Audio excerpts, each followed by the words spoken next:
ಕರ್ನಾಟಕದ ಎಲ್ಲ ಮಹಿಳೆಯರಿಗೆ ರಾಜ್ಯ ಸರ್ಕಾರದಿಂದ ಭಾರಿ ದೊಡ್ಡ ಗುಡ್ ನ್ಯೂಸ್ ಅಂತಾನೆ ಹೇಳಬಹುದು. ಇಲ್ಲಿಯವರೆಗೂ ಗೃಹಲಕ್ಷ್ಮಿ ಯೋಜನೆಯ 3 ಕಂತುಗಳ ಹಣ ಜಮಾ ಆಗಿಲ್ಲ.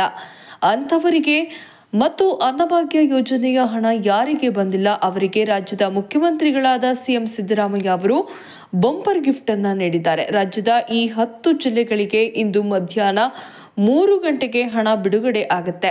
ಉಳಿದ ಜಿಲ್ಲೆಗಳಿಗೆ ಹಂತ ಹಂತವಾಗಿ ಹಣ ಬಿಡುಗಡೆಯಾಗಲಿದೆ ಮತ್ತು ಇಲ್ಲಿಯವರೆಗೂ ಇನ್ನೂ ಕೂಡ ಯಾರಿಗೆ ಅನ್ನಭಾಗ್ಯ ಯೋಜನೆಯ ಅಕ್ಕಿ ಹಣ ಜಮಾ ಆಗಿಲ್ಲ ಎಲ್ಲ ಮಹಿಳೆಯರ ಖಾತೆಗಳಿಗೆ ಏಕಕಾಲದಲ್ಲಿ ರಾಜ್ಯದ ಎಲ್ಲ ಮಹಿಳೆಯರ ಖಾತೆಗಳಿಗೆ ಹಣ ವರ್ಗಾವಣೆಯಾಗಲಿದೆ. ಬನ್ನಿ, ನಿಮಗೂ ಕೂಡ ಇಲ್ಲಿಯವರೆಗೆ ಗೃಹಲಕ್ಷ್ಮಿ ಯೋಜನೆಯ 3 ಕಂತುಗಳ ಹಣ ಬಂದಿಲ್ಲ ಅಂದ್ರೆ ಈ ವಿಡಿಯೋಗೆ ಈಗಲೇ ಒಂದು ಲೈಕ್ ಮಾಡಿ. ಹಾಗಾದರೆ ಯಾವ ಜಿಲ್ಲೆಗಳಿಗೆ ಇಂದು ಹಣ ಬಿಡುಗಡೆಯಾಗಲಿದೆ ಎನ್ನುವ ಬಗ್ಗೆ ಕಂಪ್ಲೀಟ್ ಆಗಿ ತಿಳಿದುಕೊಳ್ಳಲು ವಿಡಿಯೋವನ್ನ ಕೊನೆಯವರೆಗೂ ನೋಡಿ.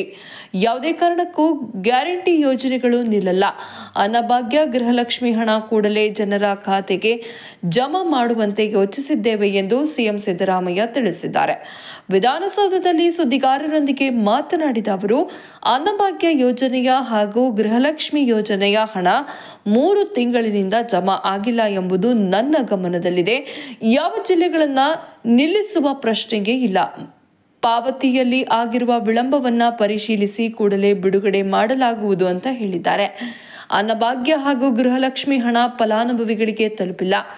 ಸರ್ಕಾರದ ಬೊಕ್ಕಸ ಖಾಲಿಯಾಗಿದೆ ಎಂಬ ಬಿಜೆಪಿ ಟೀಕೆ ಬಗ್ಗೆ ಕೇಳಿದಾಗ ಎಲ್ಲವೂ ಸುಳ್ಳು. ಸರ್ಕಾರಕ್ಕೆ ಸಂಪನ್ಮೂಲ ಕ್ರೋಢೀಕರಣ ಒಂದೇ ದಿನಕ್ಕೆ ಆಗೋದಿಲ್ಲ, ಹಂತ ಹಂತವಾಗಿ ಬರುತ್ತೆ. ಆರ್ಥಿಕ ವರ್ಷಾಂತ್ಯದ ವೇಳೆಗೆ ಎಲ್ಲವೂ ಸರಿಯಾಗುತ್ತೆ. ಸರ್ಕಾರಕ್ಕೆ ಹಣದ ಸಮಸ್ಯೆ ಇಲ್ಲ. ಆರ್ಥಿಕವಾಗಿ ನಾವು ಬಲಿಷ್ಠರಾಗಿದ್ದೇವೆ. ಅನ್ನಭಾಗ್ಯದಲ್ಲಿ ಜನರಿಗೆ ತಲುಪಬೇಕಾದ ಅಕ್ಕಿ ತಲುಪುತ್ತಿದೆ.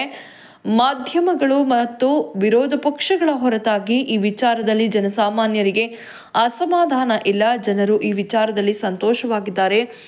ಜನರಿಗೆ ನಮ್ಮ ಮೇಲೆ ನಂಬಿಕೆ ಇದೆ. 2-3 ತಿಂಗಳು ಹಣ ಬಾಕಿ ಇದ್ದು ಈ ತಿಂಗಳು ಹಣ ಬಿಡುಗಡೆಯಾಗಲಿದೆ ಅಂತ ತಿಳಿಸಿದ್ದಾರೆ. ರಾಜ್ಯದಲ್ಲಿ ಈ ಮೊದಲಿನಂತೆ ಉತ್ತರ ಕರ್ನಾಟಕದ 10 ಹಲವು ಜಿಲ್ಲೆಗಳಿಗೆ ಹಣ ಬಿಡುಗಡೆಯಾಗಲಿದೆ. ಅಂದ್ರೆ ಬೀದರ್, ಕಲಬುರಗಿ, ಯಾದಗಿರಿ, ರಾಯಚೂರು, ಕೊಪ್ಪಳ, ಬಳ್ಳಾರಿ, ವಿಜಯಪುರ, ಬೆಳಗಾವಿ, ಬಾಗಲಕೋಟೆ, ಗದಗ ಈ ಜಿಲ್ಲೆಗಳಿಗೆ ಮೊದಲ ಹಂತದಲ್ಲಿ ಹಣ ಬಿಡುಗಡೆಯಾಗುವ ಸಾಧ್ಯತೆ ಇದೆ. ನಿಮ್ಮ ಜಿಲ್ಲೆ ಯಾವುದು ಎಂದು ಕಮೆಂಟ್ ಮೂಲಕ ತಿಳಿಸಿ.